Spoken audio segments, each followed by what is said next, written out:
प्रेम से बोले उमापति महादेव की जय। आदि शक्ति मैया भवानी की जय। श्री गणेश भगवान की जय। साहब हरिंद्रानंद भैया की जय। नीलम दीदी की जय। एक बार प्रेम से बोली गुरु बहना सच्चे दरबार की जय। हर हर महादेव, हर हर महादेव। देखी भैया दीदी रौरा सबके बीच बैठल बानी, कथा के ध्यान से सुनेम, अच्छा से सुनेम, हाला नात करी दीदी, तनी शांति से सुनी। बड़ा बढ़िया शिव कथा बाटे। महादेव जी माता पार्वती से कैसे कथा कथा कह के कहानी कह के सुनाओ तनी कि स्त्री लोग के 5 गो चीज कोई के ना देवे के चाही। महादेव समझा समझा माता पार्वती से कहतनी जे हे माता, हे पार्वती, आवा हम एगो कहानी कहतनी। माई कहतनी जे हाँ महादेव बोली का कहतनी कह के सुनाई। हाँ तो स्त्री लोग के 5 गो चीज कोई के ना देवे के चाही। हम रउरा से कहत तारा से कहतनी जे ई कथा के सुने ओकरा ई ज्ञान होखे के चाही। महादेव जी कहतनी देख, एगो मालती दीदी रहली। मालती दीदी रहली एगो बहुत प्रतापी रहली, बहुत भक्ति वाला रहली, बहुत महादेव के सेवा में, माता रानी के सेवा में रहली। होत भी अनुसारे फूल लोढ़े जास, आंगन घर करस, झाड़ू बहाड़ू लगावस, मंदिर के धोवत धावत, छिपी बर्तन के सारा साफ करस। साफ क के उनका भई रहे जे कब हम नहा के आ कब हम पूजवा कली, कितना जल्दी हो जैती। पूजा पाठ क के हमेशा महादेव के नाम, माता भवानी के नाम जपत रही। आ देखो इतना ना उनका लोग बाग से व्यवहार हो गई रहे जे कोई उनकर शिकायत ना करे। सारा लोग अच्छा से बात करे, अपन पति पटदार, घर दुआर, बाल बच्चा, बेटा पतो सबका से बहुत मिलजुल के रहत रही। आ बहुत सवेरे भोर में जागत रही, रात बिरात ना देखस, फूल लोढ़ के लियावस आ सब पूजा के तैयारी करस। देखो एक दिन के बात ह, बड़ा अपना लोग बाग से मिल के रहत रही। मिल के रहत रहत रहत रहत कुछ दिन बीत गईल। कुछ दिन बीत गईल।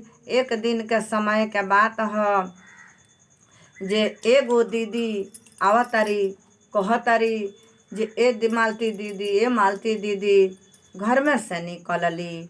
घर में से निकल के जाके पूछा तारी, हाँ का कहतानी दीदी, आई बैठी, कैसे बेरा वहीनी है।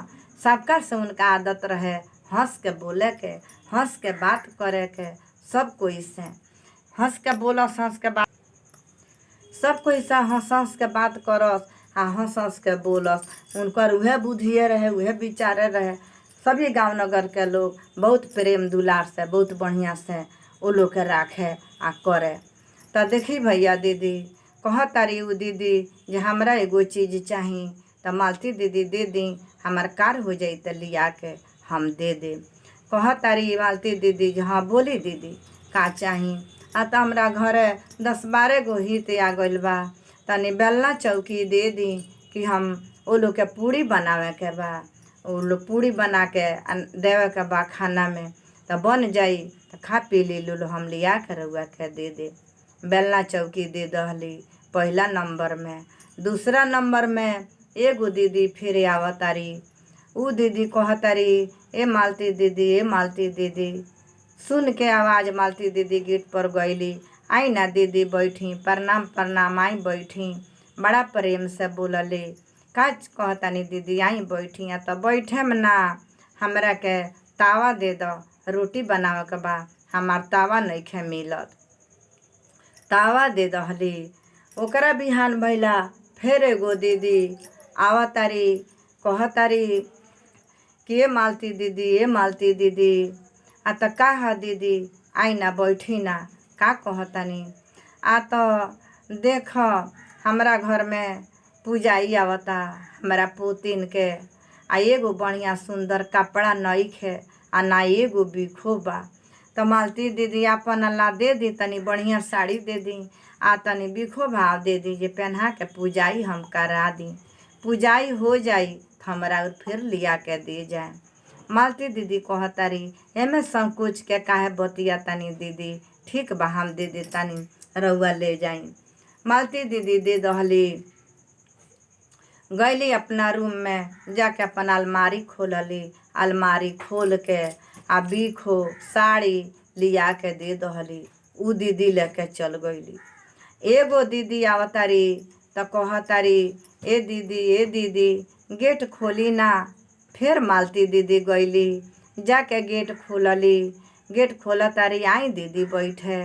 बड़ा प्रेम से सबका से रहते रहली। कोई से भर मुँह बोलत रहली। अपन घर परिवार बाल बच्चा बेटा पतो सबका से बहुत चीज गम के भुला के अपन बर्दाश्त क के तो रहत रहली। तो देखी उ दीदी कहतारी जे ए दीदी हमरा झाड़ू नइखे घर में, तनी झाड़ू लगावे के बड़ी फुहर भइल बा। पैसा नइखे जे हम किन के ले आई। तनी एगो पुरान धुरान झाड़ू होखे तो हमरा करौरा दे दी। दीदी कहली चाचा ठीक बा बैठी हम ले आवतानी। अइली घर में तो एगो झाड़ू रहे तनी पुराने रहे बढ़िया रहे। उ झाड़ू दे दहली। झाड़ू दे दहली। एक दिन 2 दिन 3 दिन बीतल। अब तो लक्ष्मी माता नाराज हो गईनी। एक दिन राती के पति पत्नी खा के सुत रहे लो आ फोन आवता जे ए भैया राउर दुकान चोरी हो गई। अब जब फोन आवता जे ए भैया राउर दुकान चोरी हो गई। अब मार उठता रन मालती दीदी के पति उहो मार हल्ला हल्ला घर में हो गई। दौड़ल गाड़ी लेके भैया जब जाता रहन तो देखता रहन कि हमार दुकान के ताला तूर के आ सारी संपत्ति चोरी हो गईल बा। बड़ा दुखित भइलन भैया ओइजान। सारा सामान चोरी हो गई रहे। दुखी भैला का मारे ओइजा रोए लगलन कपार ठेठावे। और भैया लोग ओइजा सहयोग कइल। अच्छा भैया नत रोई बिहने पता लगावल जाई जे के चोरा के लेके गइल बा। चली उठी रउरा घरे चली। मोटरसाइकिल पर बैठा के आ भैया लोग ले आके घरे पहुँचा देलक। जब घरे पहुँचा देलक तब मालती दीदी देखतारी जे का हो गईल हमरा पति के जे ये हालत में आइल बानी। पति के अपना बैठा देहली बेना हाके लगली आ पूछतारी जे हे स्वामी का भइल बा जे ई दशा देह के भइल बा का भइल बा।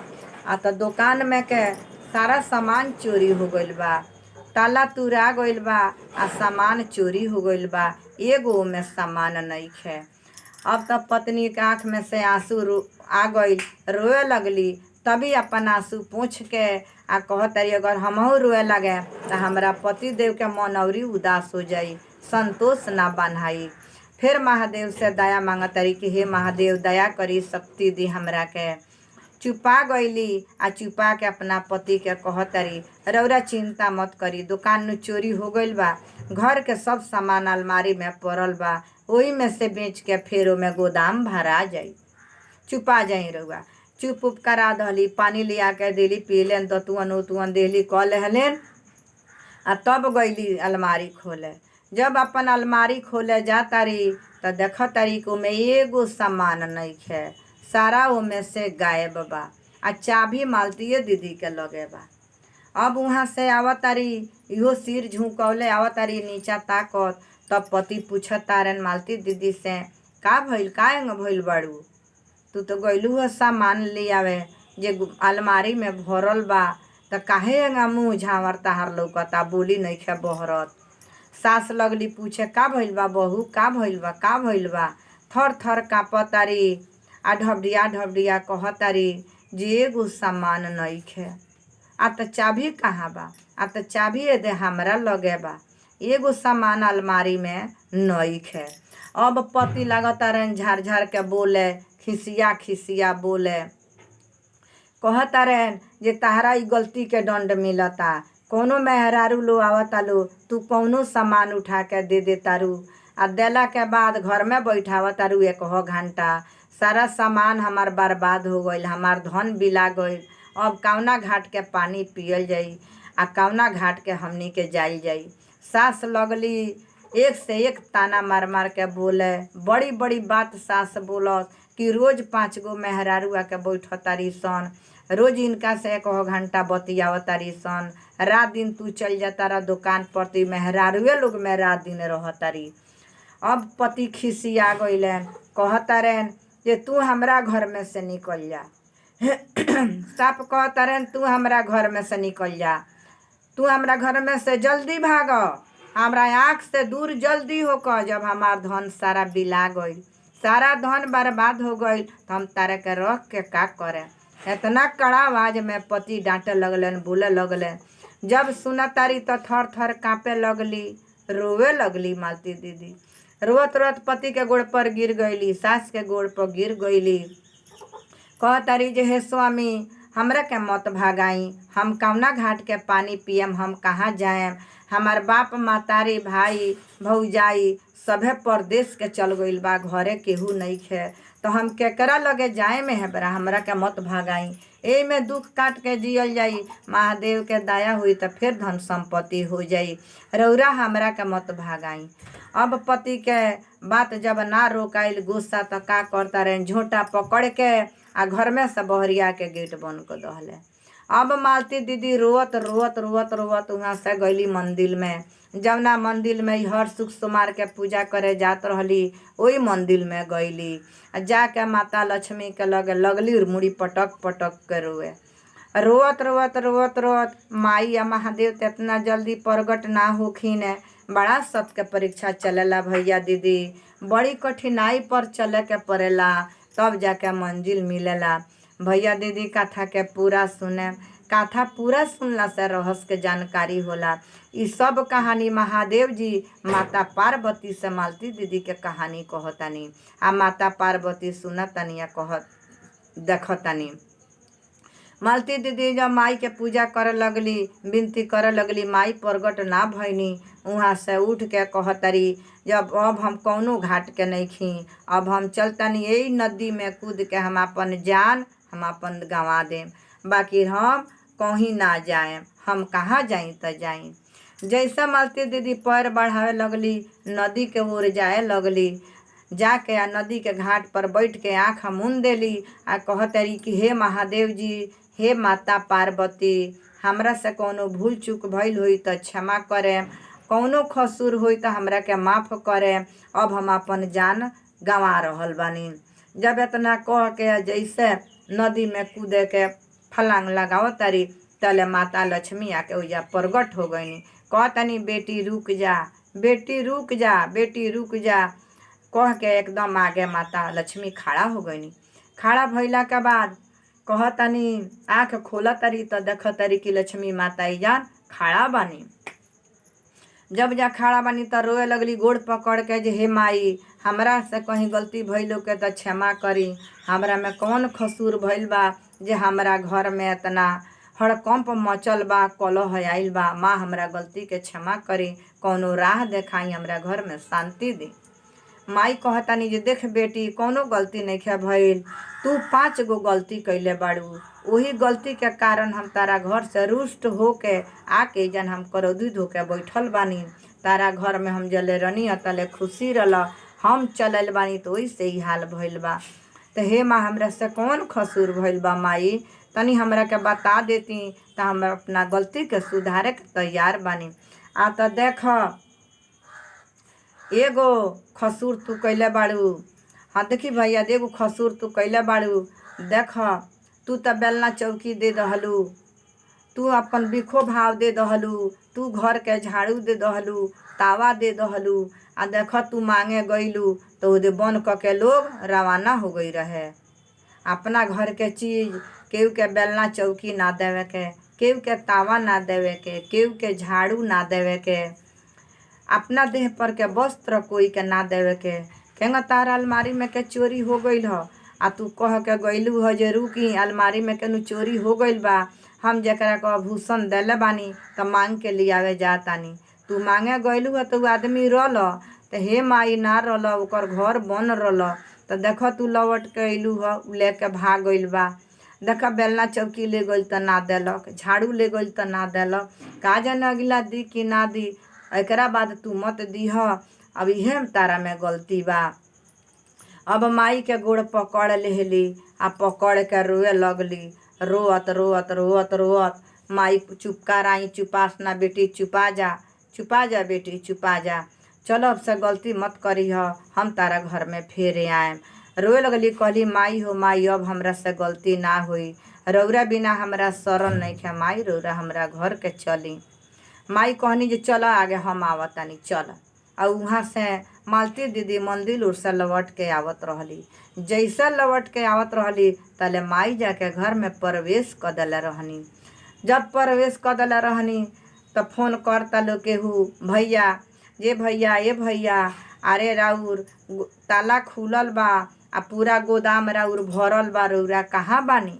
अभी फोन उठावा तारन तो कह तारन हम तो हियाँ बानी, ताला खुलल बा। तो हाँ ताला खुलल बा, सारा गोदाम राउर भरल बा, जेंगा रलौंगा सारा गोदाम भर गई रहे। गईलन त ताला बंद क के अइलन। घर में आवतारन देखतारन त तिजोरी में सारा सामान भरल बा। लक्ष्मी जी चल गईनी, सामान भर गई रहे। तब उनकर पति खोजत खोजत अपना पत्नी के आवत रहलन। जब खोजत खोजत आवत रहलन महादेव के माई के दाया, त जौन राही आई रहली उहे रहिया जानत रहलन जे मंदिलवे में जाली, दूसर कहीं तो जाली ना। अब वही जा मंदिलवे में जाली तो हम चलतानी पहले वही जा। तले जन से मालती दीदी घर के ओर बढ़ रहली। जैसे बढ़ रहली ताके अपना पत्नी के लगे कर जोर के क्षमा मंगलन, हे मालती घरे चल, हमरा से खसुर भइल बा, तारा के झोंटा में हाथ लगा के बहरिया दिल बानी, हमरा गलती के माफ कर, तू घरे चल। वहाँ से उ घरे गईली। वहाँ से घर गईली, सब खुशियाँ भर गई। तो महादेव जी माता पार्वती से कहतनी जे देख पार्वती, कौनो सामान केहू के सोच समझ के देवे के बा, आ ई सामान ना देवे के। साँझ के पहर सफ़ेद चीज कोई के ना देवे के। माता पार्वती पूछतनी महादेव जी से, महादेव कौन चीज ना देवे के शाम के पहर। तो देख दिया शाम के पहर दुआरी पर बारे के चाही, तुलसी माता तर स्त्री के दिया बारे के चाही, पूरा घर में दीप देखावे के चाही, आरती देखावे के चाही। यह स्त्री के धर्म ह, आ यही से लक्ष्मी वास करीने। शाम के पहर अपना देवघर में भी दीप जलावे के चाही। आ किचन में से नमक, दूध, चीनी, हल्दी ई सब शाम के पहर कोई के ना देवे के चाही। दिया बारला के बाद पैसा भी कोई के ना देवे के चाही। देखो दूध कोई दीदी आवेला अद बदा के कहला, दीदी तनी ये गिलास हमरा के तनी दूध दे दी, हमार बच्चा बड़ा रोता, तनी अपना दूधवा में से दे दी। तो जल्दी उ टाइम से देवे के चाही, उ टाइम से ना देवे के चाही। तो स्त्री सबके इहे सबके धर्म ह। झाड़ू सोझा ना धरे के चाही। कहीं से कोई आवेला तो झाड़ू पर नजर पड़ जाला, झाड़ू के साइड में क के धरे के चाही कि कोई के नजर ना पड़े।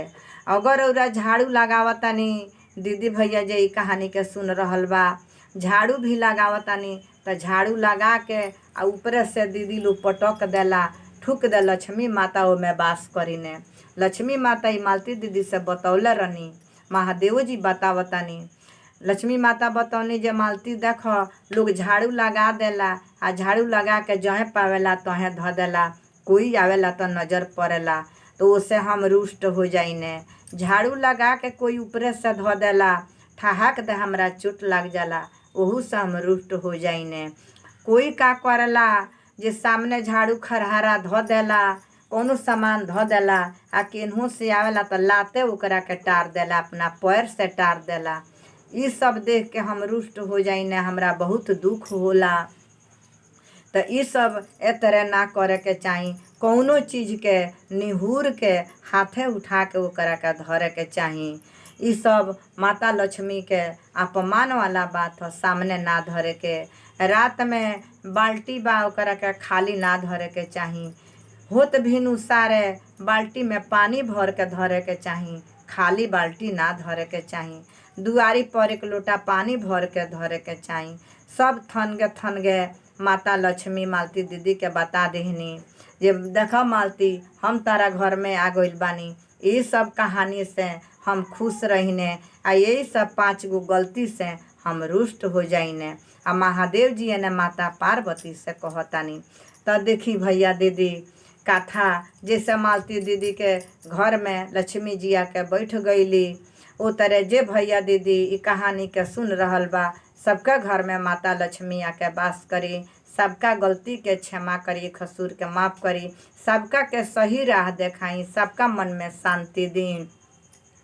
देखी भैया दीदी कथा के पूरा सुने अच्छा लागे तो कमेंट बॉक्स में अपन नाम आ हर हर महादेव जरूर लिख के भेजें। महादेव गुरु सबके नैया पार लगाई। फिर से प्रेम से बोलिए उमापति महादेव की जय, आदि शक्ति मैया भवानी की जय, श्री गणेश भगवान की जय, साहब इंद्रानंद भैया की जय, नीलम दीदी की जय, शिष्या समाज की जय। हर हर महादेव।